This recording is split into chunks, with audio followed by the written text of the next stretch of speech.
Welcome back, everyone. I'm the Bad Luck Gamer. Got another build for you here today as we are getting closer to War of Immortals here in just a couple weeks. I want to get some more builds out to you guys from the new classes that not new classes, the remastered classes that released in Player Core 2, as well as in preparation because there will be new classes coming out, the Animist and the Exemplars, and I'll be doing some builds for those as well.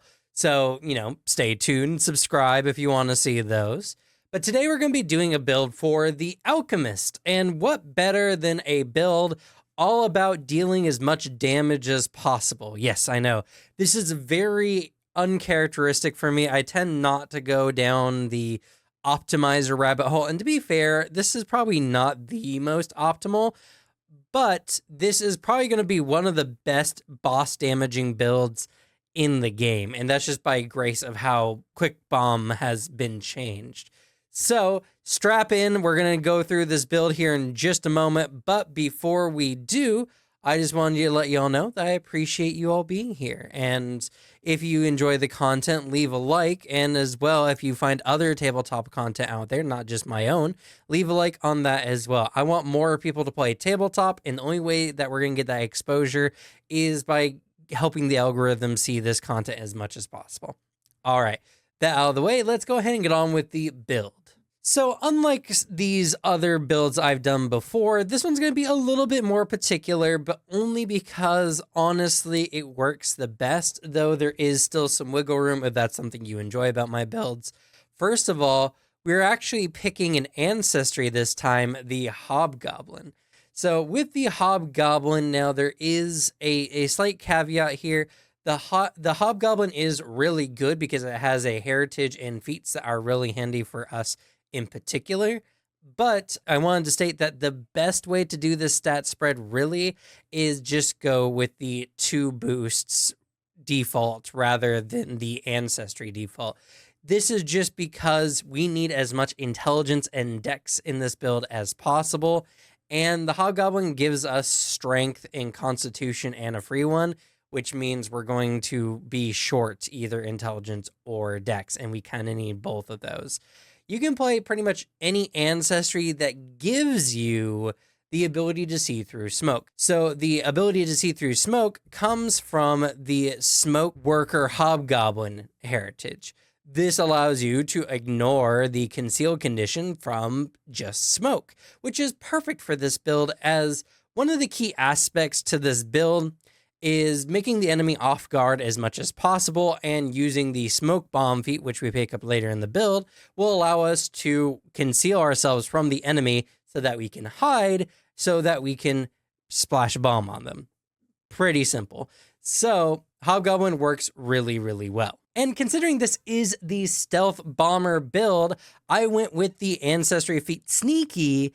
Though you don't necessarily have to, you can pick any of the feats. Sneaky just is really good because it makes sneaking faster, which is really, really good, especially in a combat situation. So Sneaky is what I picked, but again, this whole ancestry part is mostly optional, but I found the Hobgoblin to be very potent in this build, which is why I'm mentioning it. All right, so now let's talk about the stats. Our primary stats are going to be intelligence and dex. We need both of these to be as high as possible because intelligence is going to directly relate to not only just our damage, which it will, but it will also relate to the number of special bombs we essentially get to create. So that being said, it's very important that these 2 stats are as high as possible.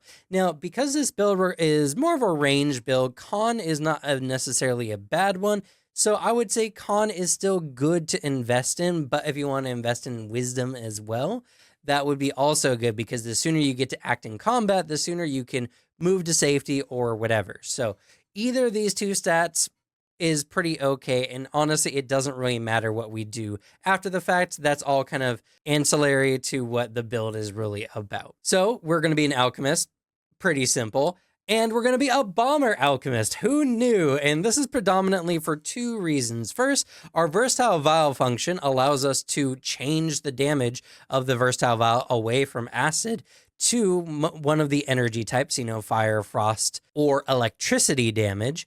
But more importantly, when we hit level 5, we get to add our intelligence, or we get to swap the splash for our particular bomb to our intelligence. Because we're a big team player here on the channel, our bombs just don't splash onto our allies as long as they're adjacent. So we can choose who gets splashed and who doesn't in some situations. Now, if an ally is adjacent to the enemy, we can just target only the enemy, but if they have none of our allies next to them and it's only their allies, then we can splash as we so choose. So a really good option, and this makes it very ideal for most team comps, because whether your group is very melee heavy or whether it's very range heavy, you can really optimize for each situation, which I think is really good. Now, the build pretty much gets finished right away when we pick up Quick Bomber. Quick Bomber is absolutely insane now in Player Core 2. If you didn't know, we got a new change where Quick Bomber can be used with Quick Alchemy. So no longer do we have to have a bunch of bombs stored up at the beginning of the day. In fact, we can just create them on the fly and throw them with the same action, which is insane action compression. But more than that, you can use Quick Bomber 3 times in a round, which is insanely powerful. So you can throw 3 bombs, and because we deal splash damage, we are guaranteed to do our splash damage 3 times to a singular target or multiple targets if they happen to be close to each other. That's insanely strong, especially in the early game. Granted, your bomb only does about 1 splash damage, but still, just given a few levels, at level 3, it doubles. And when we hit level 5, we actually change it to our intelligence, which at level 5 will be +4, which is insane for 12 damage guaranteed, not including if we actually hit them with our bomb or not. Which, speaking on, one of the first alchemical formulas you should take more than anything is the Quicksilver mutagen. So the Quicksilver mutagen at first level is not really that good, but with Alchemist, as you level up, your formulas automatically upgrade, which means when we hit level 3, we get the +2 version. Now, why this is really good is because Alchemist kind of falls a little bit behind when it comes to our proficiency, and not only that, but we also have a lesser dex value. Now, at level 3, this is really good, and it already pretty much makes, well, actually, at level 1, this is already really good because our first alchemical bombs will have a +1 item bonus, typically making us even with the other marshals. And then by level 5, when the other marshals are getting their expert proficiency, we have to wait till level 7. But by this time, we have the Quicksilver mutagen going, which will give us a +1. So even though we are going to be a little bit behind our allies, that's not going to be much of a deal because we're just going to be 1 point off. And one of the big points of this build is making the enemy off guard anyway. So yeah, and speaking about making the enemy off guard, another amazing bomb to pick up really early for this one is Bottled Lightning. Now, Bottled Lightning makes the enemy off guard until the start of your next turn, as long as you hit them. So you can hit them with this, they're off guard, and now us and our team are essentially benefiting from a -2 to the enemy's AC until the start of our next turn. That's insanely good and a really good bomb to start off with our salvo. Now, my build, which by the way, I'm going to have a path builder build down in the description. So you can go down there, follow the build with the video, or at least you can go down there and see what I'm talking about after the fact, however you want to do it. But I also included a variety of formulas you're going to want with this build. Something like Acid Flask that doesn't have a big hit amount, but that's okay because honestly, the persistent acid damage is what you're really aiming for. And once you hit them with 1, then you just can use whatever other bombs. And I gotta state as well, I didn't mention this before, but we have infinite bombs now. In Player Core 2, the Quick Bomber allows us to use Quick Alchemy, but one of the new features of Quick Alchemy is, along with Create Consumable, which is, how kind of Quick Alchemy worked before, we have Create Versatile Vial. Or Quick Vial, rather. So Quick Vial allows us to create a temporary vial that can be used only as a bomb or a versatile vial. Our versatile vial is just another bomb. So bomb or bomb, your choice. This versatile vial allows us to hit with any of the elemental types besides Sonic, which I guess is technically an energy type, but more specifically, they're infinite because you create the bomb as a part of throwing it without using a quick vial to do so. So when we are striking with our first strike in the turn, we can use quick alchemy to create a consumable to hit them with a more proficient bomb, and then we can use our quick vials to do the splash damage to the enemy, which is insanely good. So overall, early game, we already are hitting pretty close to a martial, and we're doing consistent damage, even if the enemy is way higher level than us.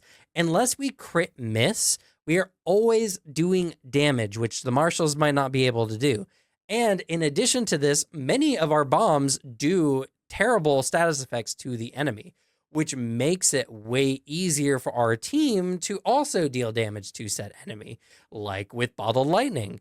So all this said and done, our character is off to a great start. And like, this is the build pretty much. Now, obviously I have a lot more to go, but still, this is just the core of it. And if you do just this minimal amount, you can do a bomber build super easy. And in a way, only really Alchemists can do. So it's a really good build to start off with. Now at level 2, I went with the Rogue Dedication. Now our dex is already high enough to meet the prerequisite, so we just get the Rogue Dedication, giving us some extra skill proficiencies, and that's pretty much it. It's a pretty meh level, but this is so at level 4, we can get Sneak Attacker, which will allow us, if the enemy is off guard and we're using a ranged weapon attack, which, you know, alchemical bombs are, that the enemy will take a D4 extra precision damage, which eventually upgrades to a D6. This just adds on top of the damage we're already doing. And if we hit them with our bottled lightning, then they're off guard and all our other bombs that hit just do the sneak attack damage without needing to like hide, which is really, really good.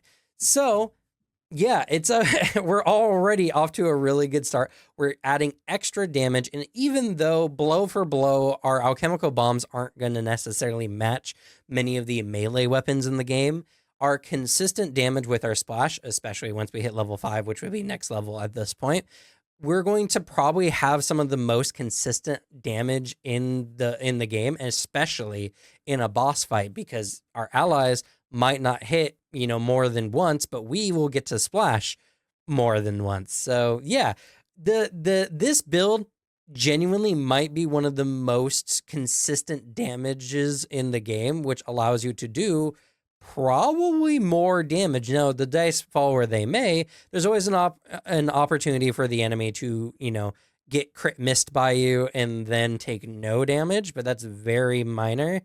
And of course, you could always miss with your first bomb, which kind of sucks. But, you know, overall, we're doing good. And we do get a crit hit. Our bombs typically do even worse things to the enemy. So, you know, there's nothing bad. Every round, you're going to feel like you're doing something, which makes the Alchemist Bomber one of the most consistent. Now, I also mentioned before that this is the stealth bomber build, and I guess maybe it's a little late, but the skill proficiencies that you should be focusing on in this build is predominantly crafting, and that's mostly because if you want to make some extra items in your downtime, like Quicksilver mutagens or something, or you just want to make money, crafting is going to be the way to go. But also stealth. We're going to have a really high dex anyway, so we might as well invest in our stealth, and as well, eventually it'll allow us to hide in just plain sight, which will make it easier for us to make an enemy off guard if we're concerned that our first strike with a bottle of lightning might not hit. I don't even need to do the rest of the build. You can take this and pretty much succeed in any game you're going to go into. Of course, I'm going to go through the full build, but still, I can't emphasize enough how good this build feels in person. I've been playing an Alchemist, and I can tell you, Quick Bomber is a bit of a drug. It's really, really good. Now, at 6th level, we actually capitalize on the thing I mentioned earlier about ancestries and smoke, which is Smoke Bomb. This is a really good one. It allows us to, whatever our bomb is, whether it's a bottle lightning or whatever, granted, if it was a bottle lightning, it's a little bit redundant, but we can add a smoke effect, creating a smoke layer on top of the enemy, and everyone is concealed to it, and we're all concealed to them. Now, this is really good for some situations. Predominantly, if there's a nasty ranged enemy off to the side, this is a really good way to kind of make them not valid for the rest of the combat. I mean, of course, they have a chance to hit you, but they have to make a flat check or they have to move, wasting their actions. But we also can just see through this smoke. So we can, whenever, hide during our turn and throw a bomb to get sneak attack. In fact, this allows us to throw a bomb, have it create smoke on the enemy, likely to hit because it's our first strike. Then we can hide with our second action. And our third action, we can throw a much more likely to hit bomb, which might be more than just if we had hit them with our splash twice. So that being said, it's really good. And being able to prevent enemy vision just along with one of your attacks for no additional actions is genuinely really strong in the game. So don't overlook Smoke Bomb. It's insanely good. Now, we've already selected a couple general feats up until this point in the build, but I want to make special mention of grabbing Toughness, probably as early as you can, though, you know, you're kind of a backline fighter, so depending on your team comp, you might not have to right away. But the reason why is Quicksilver mutagen damages you for twice your level, and you can't recover that until the mutagen wears off. So, that being said, we're very, very squishy, and toughness is kind of going to be necessary if we want to live to see the next battle. So, you know, grab toughness as soon as you can or whenever it's convenient. I would pick it up at minimum by level 7, but yeah. Now, level 8, I actually went for Debilitating Bomb. Now, this is insanely good in this build because just when you create a consumable, rather than the smoke, we could instead just give off guard to another bomb. So if we're fighting an enemy where ball lightning isn't good or another bomb is better, then we can just give that bomb off guard. Now, I do want to make special mention at this point. This build is very self-sufficient with just quick alchemy, and as long as you're maintaining a few versatile vials per fight, you're going to be good to go. But at the beginning of the day, you can just make bombs with your advanced alchemy, which then you can throw with Quick Bomber as a draw action rather than creating bombs. That's definitely a good choice, and having some extra ball lightnings are very solid. Also, just having some Quicksilver mutagens made at the beginning of the day, because eventually they last for like an hour or more. And so the quick consumable you can make will not match up because the mutagen will end before it normally would, because they can only last a maximum of 10 minutes. So I recommend with your advanced alchemy to put some Quicksilver mutagens in, probably as many as the battle as you're expecting. If you're traveling, one per day is pretty good because you typically only have one encounter in a day. And if you're going through a dungeon, I would take 3 to 5, maybe a little bit more if it's a particularly large dungeon, but everything else, extra bombs or what have you. Debilitating Bomb just allows us to say we don't have any more ball lightnings set to go, to add that to a different bomb and be very solid, or to dazzle or deafen an enemy or whatever with even the bottled lightning, so you can make them off guard and an additional condition on top of that. This is a really, really good additive for many of our bombs. And if we're not like zoning an enemy out with Smoke Bomb, this is a really good choice. Now, level 10, I couldn't help myself but select one of the interesting new bombs added to the Tianxia character guide, and that is the Sour Bomb. Now, the Sour Bomb is really cool because you hit the enemy with this additive, and if they fail the fortitude save, they become sickened 1. Sickened 1 is nasty. It's so strong. It's essentially frightened, only better, because the enemy needs to spend an action to retch to get rid of the condition. And that's only if they actually succeed the second fortitude save, or they'll need to keep retching until they finally get rid of it. So this is really good, though not always the best option, because it only works if the enemy fails.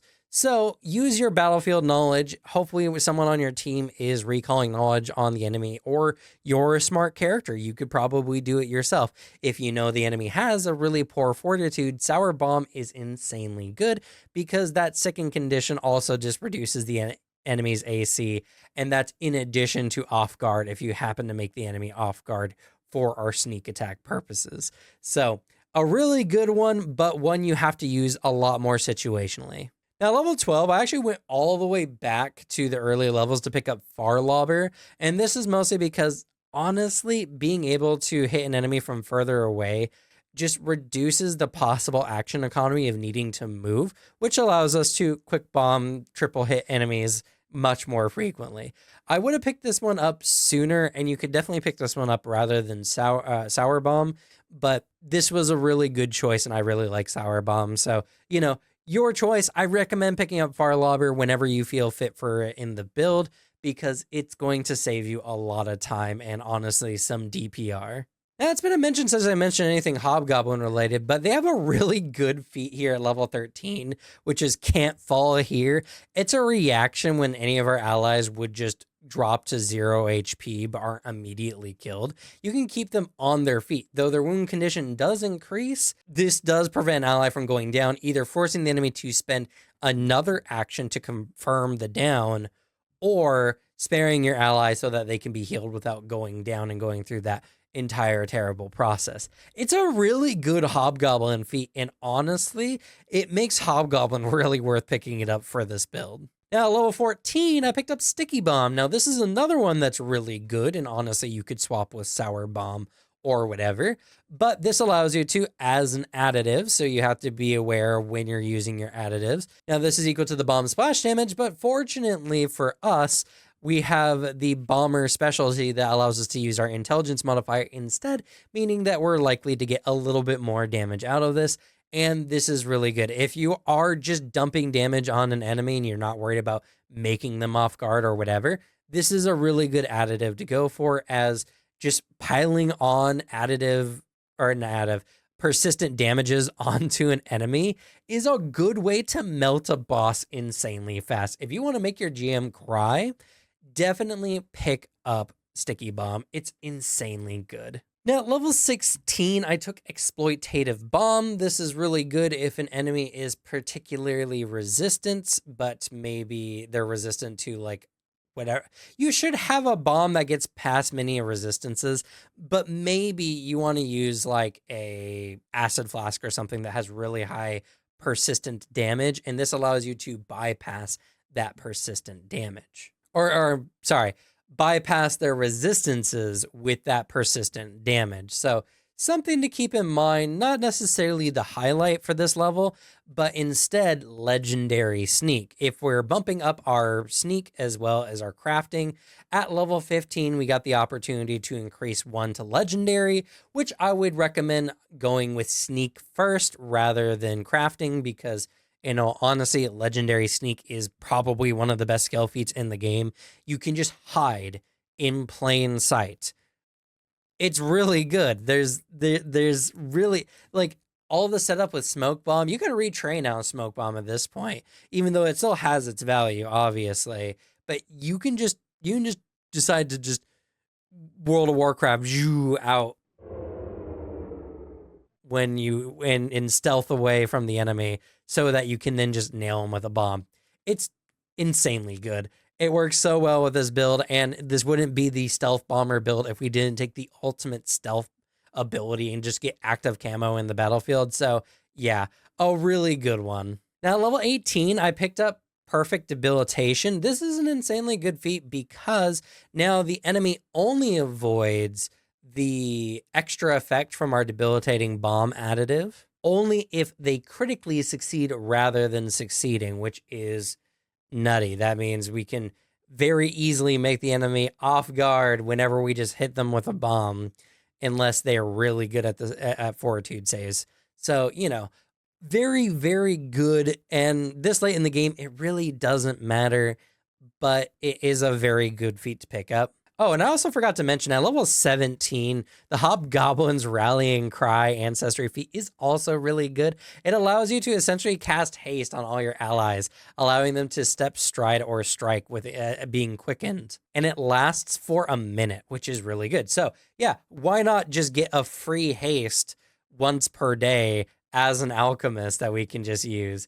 It's a really good teamwork ability, and honestly, the extra action economy is just incredibly good. And at level 20, we went with the Mega Bomb. The Mega Bomb for no good reason other than this is a bomber build, and it would be kind of silly not to take the ultimate bomb feat at level 20. Honestly, the Mega Bomb is really good for area damage. That's kind of the main reason why you go with Mega Bomb, is you want to nuke a bunch of enemies in one area, and to be honest, action economy wise, the damage to action economy ratio is insanely good. You get enough enemies within this 30-foot burst, and you're going to probably walk away with most damage dealt in some combat encounters. Not good if you're fighting a giant singular boss at the end of the campaign, but for many horde battles or anything, I mean, it's level 20, so, you know, good battle design includes lots of enemies in the final encounters of a entire dungeon or campaign. But, you know, your mileage may vary. Mega Bomb is definitely not one of the best alchemist feats I could think of for sure. There's a lot of other really, really good ones, but it's a bomb build, and I figured I'd throw the Mega Bomb so we can have more bomb in our bombing. It only makes sense. But yeah, that is going to be it for the build. Well, I guess I can mention archetyping because, you know, why not?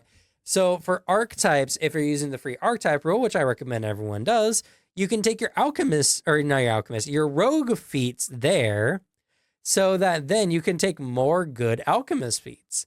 It's just that simple. There's also some really good ranged base strikes in the ranger multi-class as well. And hey, if you really want to go like a true stealth bomber, then you could potentially go with Assassin. Assassin, actually, funny enough, gives you sneak attack quicker than Rogue.